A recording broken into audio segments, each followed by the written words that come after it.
and welcome to the first course of the Baghdad Student Portfolio Learning Pathway. This course is titled Previously on Baghdad Portfolios because more than anything we are celebrating the amazing work that we've been doing at Baghdad with student portfolios. We are going to be adding new initiatives and leveling up on our previous work. But unless you're new to Baghdad, most of this should look extremely familiar to you. So let's get into it. After this course, participants will understand the why of student portfolios, review expectations, set a timeline, and explore examples and exemplars. Let's take a look at this video that explains why we do student portfolios at Baghdad Elementary. Hello and welcome. I'm Bruce Gehring, the superintendent here in Leander ISD. And I'm Monica Delagarza-conness, the proud principal of Baghdad Elementary School. Thank you for joining us as we celebrate our amazing fifth grade students through their portfolio presentations. Here at Baghdad, we believe in empowering students through student ownership. Our fifth graders have spent the year setting goals, reflecting on their growth, and taking charge of their learning journeys. This portfolio is a chance for them to show you just how far they've come. These presentations are rooted in the values of the Leander ISD graduate profile, preparing our learners to be critical thinkers, skilled communicators, and compassionate leaders. You'll see those traits shine as our students share their work. This is all part of Leander ISD's strategic plan, a roadmap for inspiring and equipping each student to thrive academically, socially, and emotionally. Our fifth graders are ready to move forward with confidence, and these portfolios show just how prepared they are. As the superintendent, it is exciting to see a school grab hold of this ownership of learning concept, because that's when a learner's full potential is achieved. Our job is to help connect students to their passions. That passion leads to purpose, and that purpose can change the world. We are so proud of every one of our students. Thank you for supporting them and celebrating this important milestone. All students will be showcasing their educational journeys across goal setting, academic achievement, and cross-cultural competency. Some students will also be earning the Baghdad Badge of Biliteracy and/or the Quest Badge. So enjoy their stories, their growth, and their voices, because at Baghdad Elementary, our students are leading the way. Disfrute de sus historias, su crecimiento y sus voces, porque en la primaria Baghdad, nuestros estudiantes están liderando el camino. Okay, wonderful. So that was the video that we showed before our fifth grade students presented their digital portfolios at the end of the year last year during student-led conferences. So this year, it won't only be third through fifth grade students that will be presenting their digital portfolios, but all Baghdad students will present digital portfolios at spring student-led conferences. So let's talk about those expectations. Campus-wide expectations include using digital platforms to create individual student portfolios, using district curriculum to create opportunities for creations of these artifacts. Keep in mind that over the summer, we worked on a resource that helps link our district curriculum to our student portfolio artifacts. We want you to gather artifacts from the following themes: academic achievement, goal setting, student identity, sociocultural competency, and multilingualism whenever it's appropriate. We also want you to provide opportunities for student voice and choice. Please keep in mind that a lot of these artifacts will overlap with each other, because surely we can agree that we are working towards academic achievement all year long. And hopefully the things that we're working on also link back to our goals. And we strive to help our students figure out who they are, and we also strive to make sure that our lessons are culturally appropriate. And so all of these things tend to blend into each other. So as we move forward, let's keep in mind that a lot of our artifacts will be power artifacts. What do we mean by a power artifact? During the summer leadership retreat, staff defined a power artifact as authentic student-created works that showcase academic growth, cultural identity, and personal voice. blending rigorous learning with meaningful reflection to highlight each learner's strengths, values, traditions, and unique stories. So I want to make sure that it's clear that any artifact could represent multiple themes.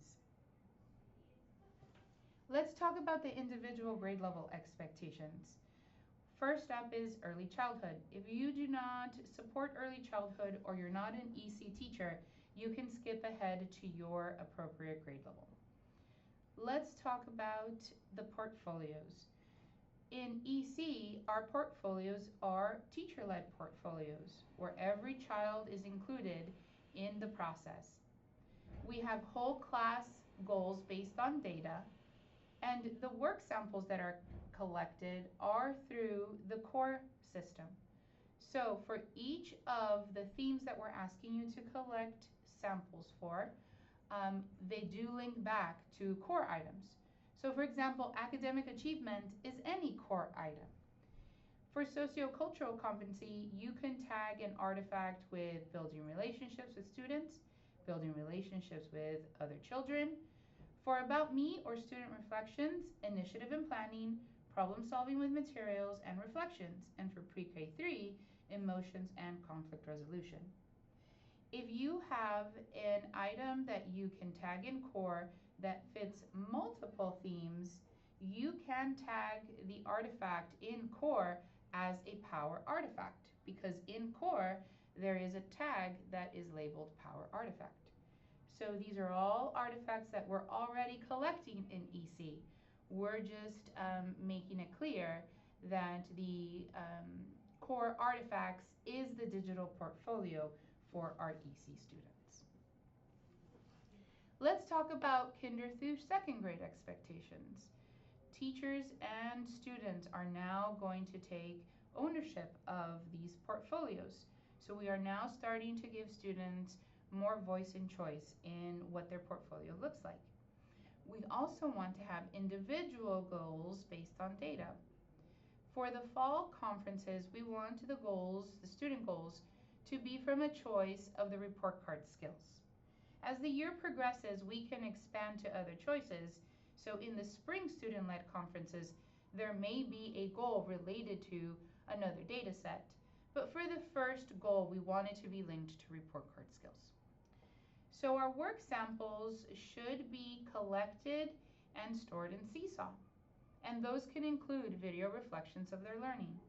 We'd like for you to collect 4 to 5 artifacts that hit the themes of goal setting, student identity or all about me, academic achievement, sociocultural competency, and multilingualism wherever it's appropriate. We are going to be creating Seesaw portfolio templates that align to these themes, and those will be updated at least once per 9 weeks. Let's talk about the 3rd through 5th grade expectations. We have student-led portfolios, and teachers are facilitating the portfolios. So by the 3rd grade, students should be leading the work that goes into their portfolios. And we do want individual student goals in their portfolios. As with K through 2nd, these should be linked to the first 9 weeks report card stems. So work samples should be left to the students to decide on how they upload their artifacts.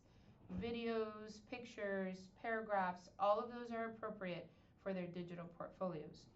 But they should include themes around goal setting, all about me or their interests, academic achievement and their strengths, and sociocultural competencies and multilingualism. I would like to point out that if a student is going for the Quest badge, their work that they enter in their digital portfolio under sociocultural competency is going to determine whether they earn the badge or not. Likewise, if a student is going for the Bagdad badge of biliteracy, their work in the multilingualism portion of the portfolio will determine whether they earn the badge. However, all students are expected to have something in each of the sections for goal setting, all about me and interests, academic achievement and strengths, and sociocultural competency. Multilingualism will be wherever it is appropriate. I also want to point out that the multilingualism component is not only relevant to our dual language students. We have students in all of our classrooms that could share with us how they are multilingual.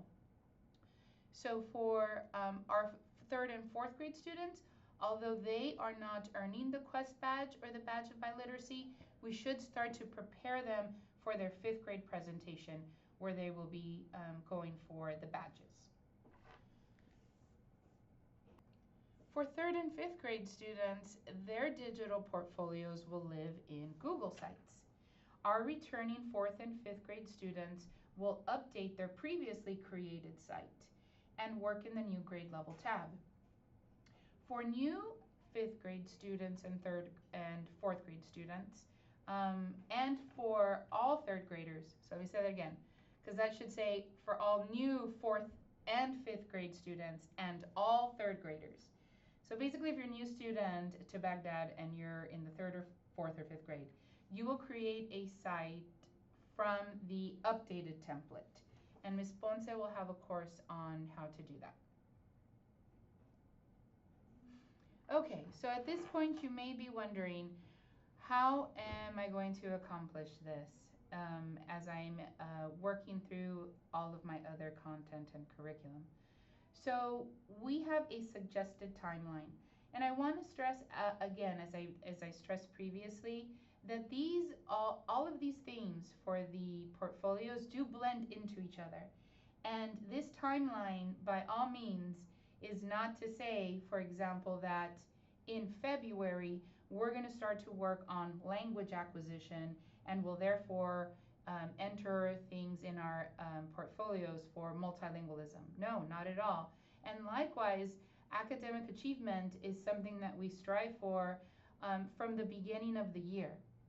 This is a recommended timeline for teachers that are wondering how this could be laid out.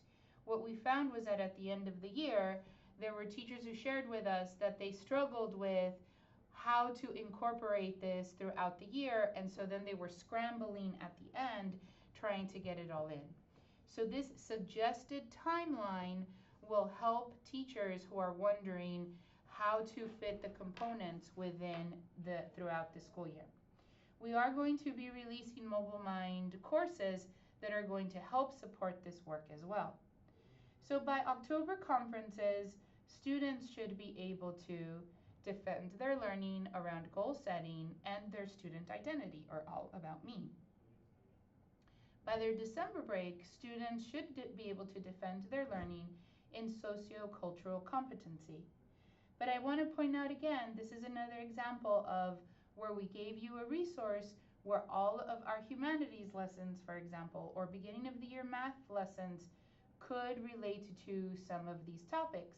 So for example, if you had a humanities lesson at the start of the year that supported socio-cultural competency, you do not have to wait until December to start working on that. But by December, if you haven't already done that, then we will be supporting with courses through Mobile Mind that will help you achieve that. By February, we should start to add artifacts to our portfolios that support our students that are multilingual. And by April, we should be wrapping up what our portfolios look like and adding strengths and interests to our portfolios. By this point in the year, every student should be able to defend their academic achievements, as there should be plenty to choose from. And of course, by May, students should then be ready to defend their portfolios during student-led conferences. Let's take a look at some exemplars. Meet Stella. Stella is an early childhood student. She can share a representation of who she is by drawing a representation of herself. She said, here is me in January, and you can sort of start to see where she's got some stick figures, and maybe you see a little body there, but Stella is showing us how she sees herself. She's also taking ownership of her name, If you look down below where it says, here is how I write my name, you can start to see an S and a T and an E and two L's and an A. Good job, Stella. You're well on your way. Meet Bianca. Bianca is a kinder student. Take a look at how well she's able to draw the story that she's trying to tell. And with her partner, she was able to talk about it and then wrote about her story. Clearly, Bianca is showing us her ability to talk, draw, and write. Good job, Bianca. Now you might be wondering, well, Ms. Delagarza, this is all fine and good, but when they're little, it's just so hard for them to be able to express themselves in a way that is not their own voice and their own choice. Meet Hazel. Hazel's gonna tell us what she likes. My favorite animal is giraffe, and my favorite part of Mama is when I had to fly to my grandma's house, or Mommy and Pops would come to my house. Those are awesome favorites, Hazel. She was able to tell us what her favorites were, and she did it all on her own. Good job, Hazel. So you may be thinking, well, Ms. Arabsa, that's fine and good, but I really don't have time for this. It's hard enough as it is getting through everything we're required to do. Let's take a look at Christopher's work. Meet Christopher. He's a second grade student. And in 11 seconds, Christopher's going to defend his learning.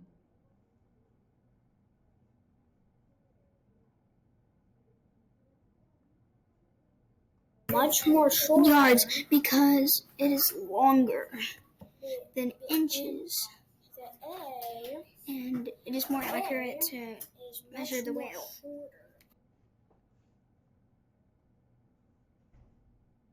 Good job, Christopher. In 11 seconds, Christopher was able to explain to us why he was using yards instead of inches, and he used academic vocabulary to do so.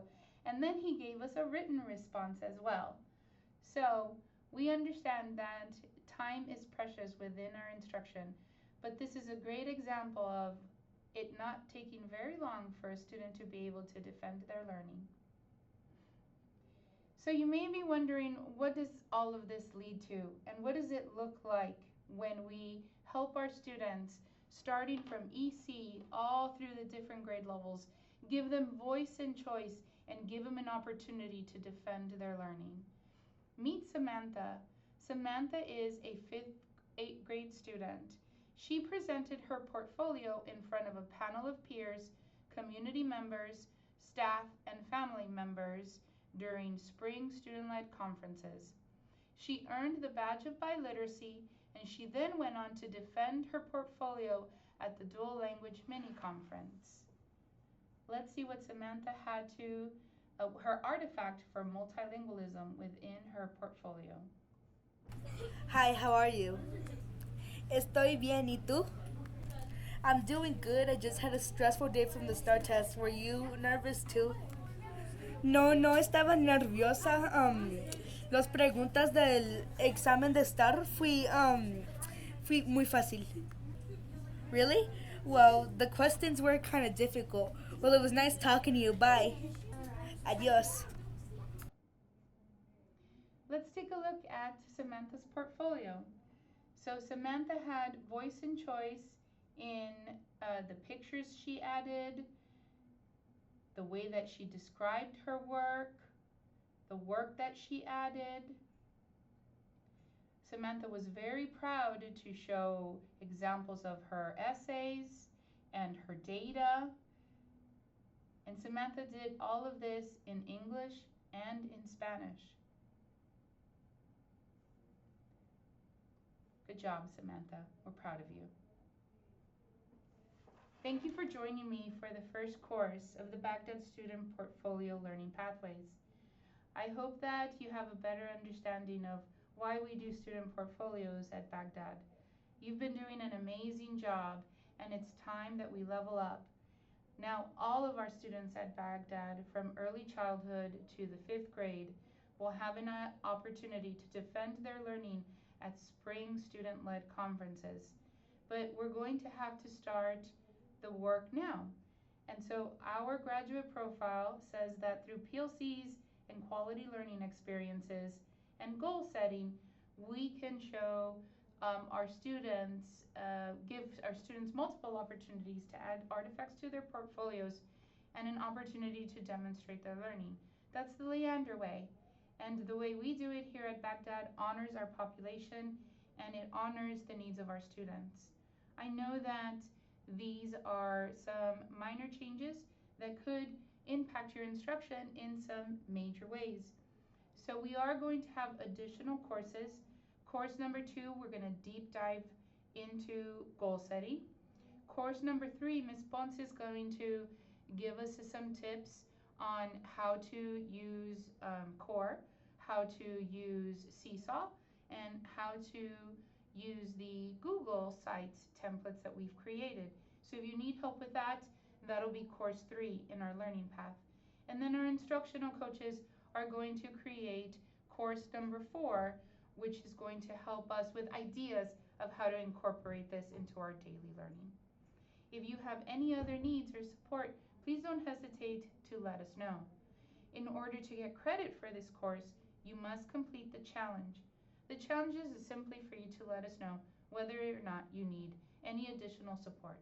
And if you do, we'll circle back and talk to you about how we can support the great work that we're doing here at Bagdad. So as always, thank you so much for all that you do. With clear eyes and a full heart, this is Miss Delagarza-conness thanking you once again. Bye-bye.